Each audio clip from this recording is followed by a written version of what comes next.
Hello po mga kaibigan, mga kababayan. Muli, welcome po sa aking munting vlog, ang Renante Vlog 2.0. Isang mapagpalang umaga po sa inyong lahat. Isang magandang gabi o magandang hapon kung saan man kayo naroon na pag napanood nyo po itong vlog ko. Mga kaibigan, mga kababayan, nais ko lang pong talakayin yung isa sa bagong mainit na issue ngayon, yung pagkaka-hold ng minimum wage increase dito sa NCR, no? So, ang nangyari po kasi mga kaibigan, mga kabayan, nung una,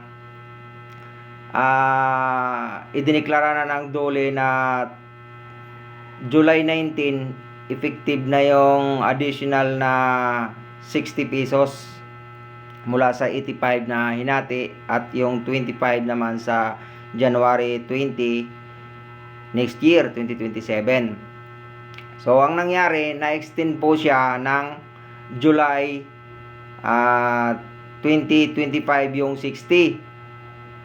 And then, after all, may mga negosyante na hindi nila siguro kaya talagang i-afford yung dagdag na sahod dahil sa kasaysayan nga ito yung pinakamalaki. So, meron pong dalawang kumpanya na nag-file, no, ng TRO sa mababang hukuman. Dalawang kumpanya po siya ng construction. At ito po ay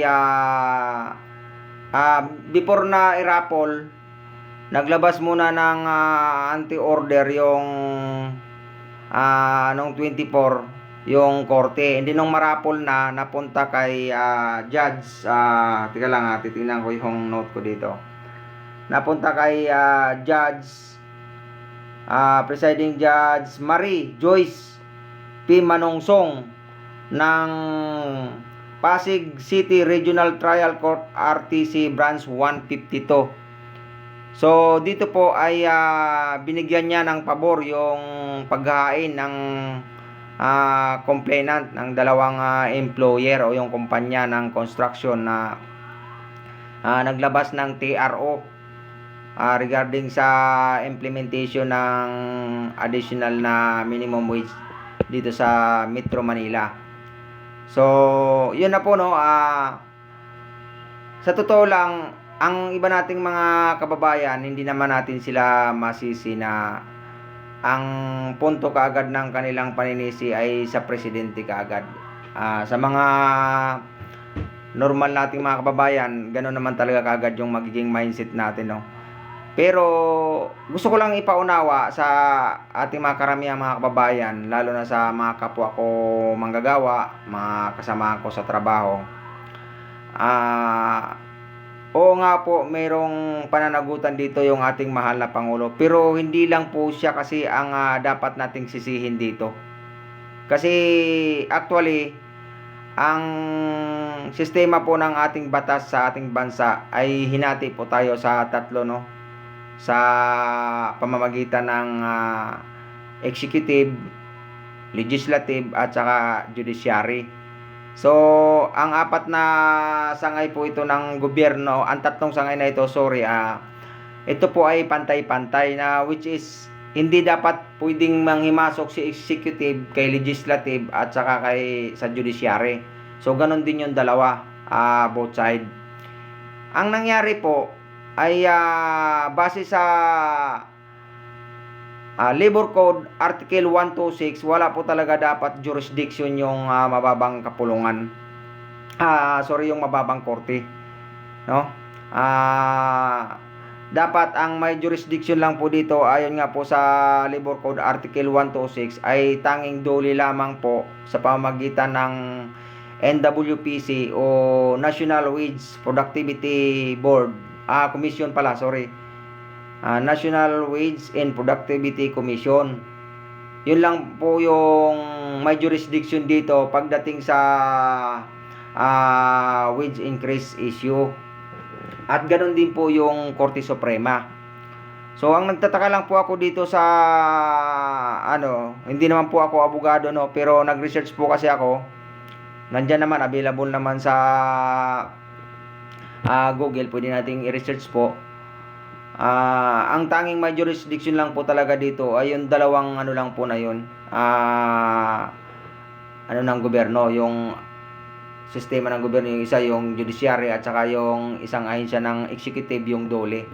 So, ang isa rin po sa kino-comment ko dito yung DOLE. So, shout out sa DOLE, no, kay Secretary anong pangalan nito, ni Tolentino. Kung bakit hindi siya nanindigan sa posisyon nila. Actually, yung statement niya is iginagalang niya yung desisyon ng korte. Pero okay naman yon bilang pagrespeto yung statement niya na gano'n. Pero dapat hindi lang doon, dapat kumilos sila. Aksyonin nila ito, ipaglaban nila yung kanilang posisyon. Kasi ang nangyayari kasi dito, hindi naman yung DOLE mismo yung napupuntirya, napupulaan eh. Kasi 2 beses na sumablay yung DOLE sa regarding sa dagdag na sahod na ito. Una, yung in-extend nyo from July 19 to July 25. So, madami ng reaksyon doon. Nagkataon na na-hold pa talaga. Hindi pa natin masabi kung kailan, kung maidadagdag ba talaga, matutupad ba talaga yung dagdag sahod or whatever. So, mas lalo talagang magko-comment yung mga tao. Hindi natin sila masisi kasi inasahan na to eh. 'Di ba? Inasahan na ng mga manggagawa, kahit nga ako eh. 'Di ba? Inasahan na rin talaga ng lahat ng mga labor group yan, mga labor employee yan. So, ang natural talaga na bagsak ng sisi dito sa Pangulo. Kasi siya yung executive eh. So, ang nangyari dito, dapat umaksyon din talaga dito yung Pangulo. Questionin niya yung DOLE, yung secretary ng DOLE, kung bakit pumayag siya, sumang-ayon siya sa pakikialam ng mababang hukuman. Kasi mayroon naman tayong batas na dapat sundin, no? So, ito dapat manawagan tayo sa ating mahal na Pangulo na bigyan niya kaagad ng aksyon to. Kasi kung hindi, magkakaroon talaga ng mas mawawala ng tiwala sa kanya yung mga tao, lalo na yung mga labor sector, no? So, sa mga kasamahan ko sa trabaho, nararamdaman ko rin yung yung medyo sama ng loob rin na nakit sa nangyari kasi nga sa sobrang mahal ng bilihin ngayon, tapos inasahan na natin na ganun may dagdag, tapos hindi naman na ituloy. Pero hintayin natin yung susunod na desisyon kasi nagbigay po ng 20 days, no, yung mababang hukuman. Ito'y maglalabas ulit sila ng desisyon kung ano yung magiging desisyon nila sa August 13. So, abang-abang na lang po tayo or kung ano pa man yung magiging action din ng kung makarating tong mensahe na to sa ating mahal na Pangulo. Alam ko hindi lang naman ako yung nagko-content ng ganito, magko-call out sa ating mahal na Pangulo. Marami dyan ang magko-content kasi nga alam ko magba-viral ito dahil maraming itong issue na to hindi galing sa akin kundi sa iba pang mga content vlogger o sa mga iba pa nating mga kababayan na siyempre naghihinakit kung bakit na-hold yung dagdag sahod. Kasi in-expect na to eh. 'Di ba? So, nanawagan tayo sa ating mahal na Pangulo at saka sa DOLE kay Secretary Tolentino, dapat sir, nanindigan ka kasi nasa inyo yung jurisdiction eh. So nasa inyo yung power para ipatupad yung inyong naunang order na wage increase hike. Kasi lumalabas kasi dito, wala kayong bayag, di ba? Di nyo kayang panindigan yung responsibility nyo.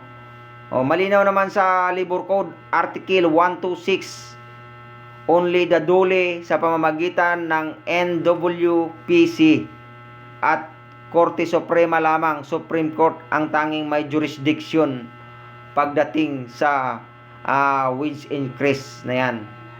So, yun lamang po, no. Sa ating mga kababayan, naiintindihan ko po yung, sa aking mga kapwa manggagawa, naiintindihan ko po yung hinaing ninyo kasi yung nararamdaman nyo, nararamdaman ko rin. Sana ay kahit paano itong munting vlog ko na ito ay nakatulong sa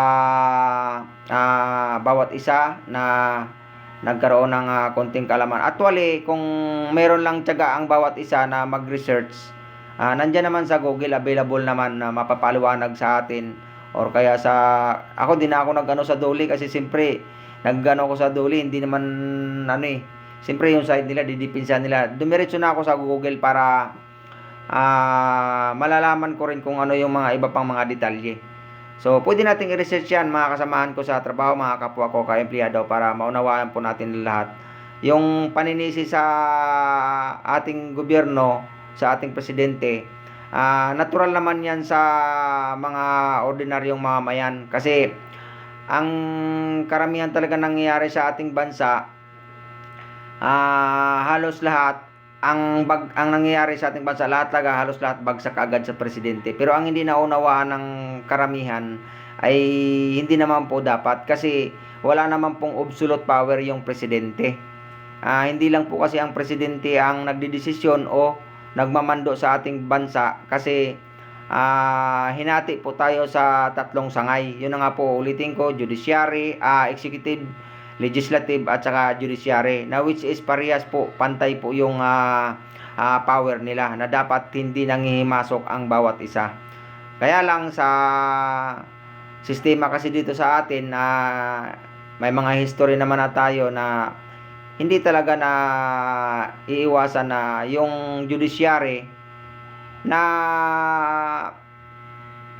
tawag dito, yung napapanghimasukan or naiimpluwensyahan ng mga ibang mga personalidad na merong kakayahan o merong power para maimpluwensyahan sila. Siya pasintabi po sa mga kasi alam naman natin yan na may mga ganun talagang pangyayari. Tsaka hindi lang naman dito sa Pilipinas yan, kahit sa ibang bansa, naiimpluwensyahan talaga yung mga tawag mga judge sa pagdating sa pagdedesisyon sa mga kaso-kaso. So, hindi naman nalingid sa kaalaman niya ng karamihan, kaya nga lumabas yung kasabihan na ang batas ay para lang sa mayaman eh. So, wala talaga tayong laban doon, tayong mga mahirap, kasi tanggapin na natin na pagdating talaga sa pera o sa sa palakasan, lamang talaga yung may pera. Tanggapin na natin yan bilang isang mahirap, masakit man, pero wala tayong magagawa, yun talaga yung katotohanan eh. So, yun yun lang po yung masasabi ko sa inyo, mga kapwa ko kamanggagawa.